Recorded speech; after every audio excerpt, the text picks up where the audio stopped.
सद्दाम हुसैन की पैदाइश 28 अप्रैल 1937 को इराक के एक छोटे से करीब गांव में हुई थी।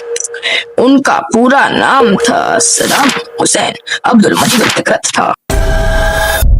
सद्दाम की जिंदगी शुरुआत से ही मुसीबतों से घिरी हुई थी।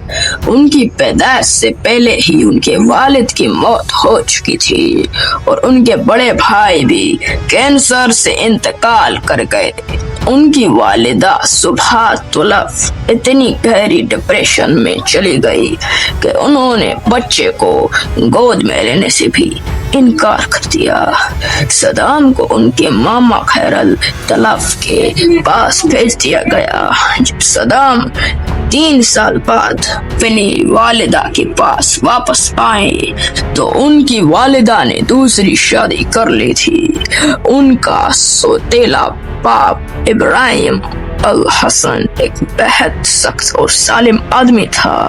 वो सद्दाम को छोटी उम्र से ही पीटता था। ठंड में सुबह सवेरे खेत में काम करवाता और चोरी करने पर मजबूर करता था। बचपन से ही सद्दाम ने सीखा कि अगर जिंदा रहना है तो लोगों पर खौफ जमाना होगा। 10 साल की उम्र में सद्दाम घर से भागकर दोबारा अपने मामा खैरल अल तलफ के पास बगदाद चले गए। उनके मामा ने उन्हें स्कूल में दाखिल करवाया और उनके अंदर अरब नेशनलिज्म, अरबी कौम परस्ती और ब्रिटिश एंटी ताज की आग भरी। यहाँ से सद्दाम का सहन बदलना शुरू हुआ। 1957 में सिर्फ 20 साल की उम्र में सद्दाम ने पार्टी ज्वाइन कर ली। ये पार्टी अरब दुनिया को एक करने और फॉरेन कंट्रोल को खत्म करने के नजरिया पर चल रही थी। 1959 का असैसिनेशन प्लॉट 1958 में इराक के किंग फैसल का तख्ता पलट करके brigadier Abdul Karim Qasim prime minister बन गए। बात पार्टी कासिम के खिलाफ थी। 1959 में सद्दाम को कासिम को मरवाने वाले हेड स्क्वाड में शामिल किया गया। प्लान के मुताबिक कार पर गोलियां चलानी थी लेकिन ये अटैक फेल हो गया। तफरी में सद्दाम की अपनी टांग में गोली लग गई। सद्दाम ने खुद छुरी से गोली निकाली और घोड़े पर सवार होकर डेजर्ट के रास्ते भागने लगा और फिर शाम होने के करीब वो भाग चुका था। इस वाक़ये ने सद्दाम को बाथ पार्टी में एक हीरो बना दिया। 1968 में बाथ पार्टी ने दोबारा तख्ता पलट कॉप किया। अहमद हसन अल बकर प्रेसिडेंट बने और उन्होंने सद्दाम हुसैन को इराक का वाइस प्रेसिडेंट बनाया। वाइस प्रेसिडेंट रहते हुए सद्दाम ने पूरे मुल्क की सिक्योरिटी एजेंसीज, सिक्योरिटी, पुलिस, मुखाबरत और इकोनॉमी को अपने अंडर कर लिया।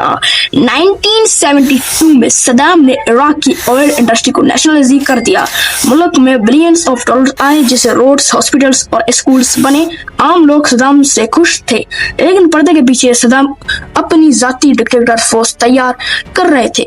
16 जुलाई 1979 को सद्दाम ने प्रेसिडेंट अहमद हसन अल बकर को इस्तीफा देने पर मजबूर किया और खुद इराक के प्रेसिडेंट, प्राइम मिनिस्टर और कमांडर इन चीफ बन गए। प्रेसिडेंट बनते ही दिन बाद 22 जुलाई 1979 को सद्दाम ने तारीख का सबसे खौफनाक पार्टी पर्च किया। उन्होंने बामेंट पार्टी के हंड्रेड्स ऑफ लीडर्स को एक कॉन्फ्रेंस हॉल में जमा किया। सद्दाम स्टेज पर बैठकर सिगार पीने लगे और लाइव कैमरा के सामने उन्होंने एक ट्रेजन प्लॉट का ऐलान किया। एक एक करते पार्टी लीडर्स के नाम पुकारे गए। जिन लोगों के नाम लिए गए उन्होंने हॉल से बाहर ले गए। बाकी लोग जो हॉल में थे वो खौफ से सद्दाम के हक में नारे लगाने लगे और रोने लगे ताकि उनकी जान बच जाए। उसी दिन 68 लोगों को अरेस्ट किया गया और 21 सीनियर लीडर्स को फायरिंग स्क्वाड से एक्सक्लूजन करवा दिया गया। इस एक दिन ने पूरे इराक में ऐलान कर दिया कि सदाम के खिलाफ बोलने का मतलब सिर्फ और सिर्फ मौत है। 1979 में ईरान में इस्लामिक रेवोल्यूशन आया। सदाम को डर था कि ये रेवोल्यूशन इराक का शिया मेजॉरिटी को इंसाइट कराएगा। सितंबर 1980 में सदाम ने ईरान पर हमला कर दिया।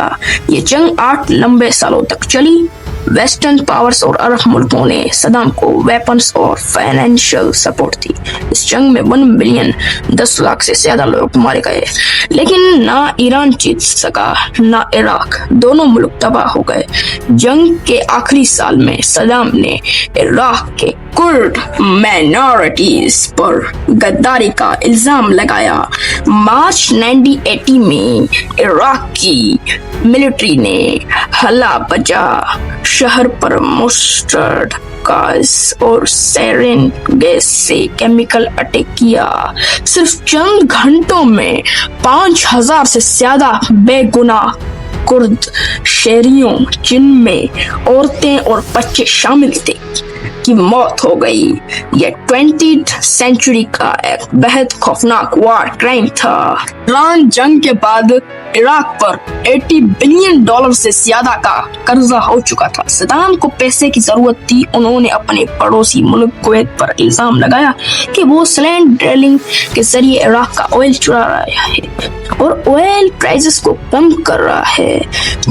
2 अगस्त 1990 सदाम हुसैन ने 1 लाख ट्रॉप्स के साथ कुवैत पर हमला करके 24 घंटे के अंदर पूरे मुल्क पर कब्जा कर लिया। सदाम ने कुवैत को इराक का 9th प्रोविंस ऐलान कर दिया। इस कब्जे से पूरी दुनिया में हंगामा हो गया। यूनाइटेड नेशंस ने सैंक्शंस लगाए। जनवरी 1991 में यूएस और 35 मुल्कों के पॉलिटिशियंस ने ऑपरेशन डेजर्ट स्टॉर्म शुरू किया। सिर्फ 45 दिनों की हवाई फायरिंग और ग्राउंड असॉल्ट के बाद इराकी आर्मी को कुवैत से भागना पड़ा। भागते हुए इराक की फौज ने कुवैत के 700 से ज्यादा ऑयल वेल्स को आग लगा दी। इस जंग के बाद यूएन ने इराक पर सख्त इकोनॉमिक सैंक्शंस लगा दिए। 1990s में इराक की इकोनॉमी बिल्कुल तबाह हो गई। मेडिसिन और खाने की कमी से लाखों आम लोगों और बच्चे मरने लगे, लेकिन सदाम हुसैन ने अपने आलीशान पैलेसेस बनवाना जारी रखा। 9/11 अटैक के बाद यूएस प्रेसिडेंट W. बुश ने सदाम हुसैन पर इल्जाम लगाया कि उनके पास वेपन्स, मास डिस्ट्रक्शन, WMD, तबाहकुन हथियार हैं और वो टेररिस्ट को सपोर्ट कर रहे हैं। हालांकि बाद में यूएन की चेकिंग में कोई WMDs नहीं मिले।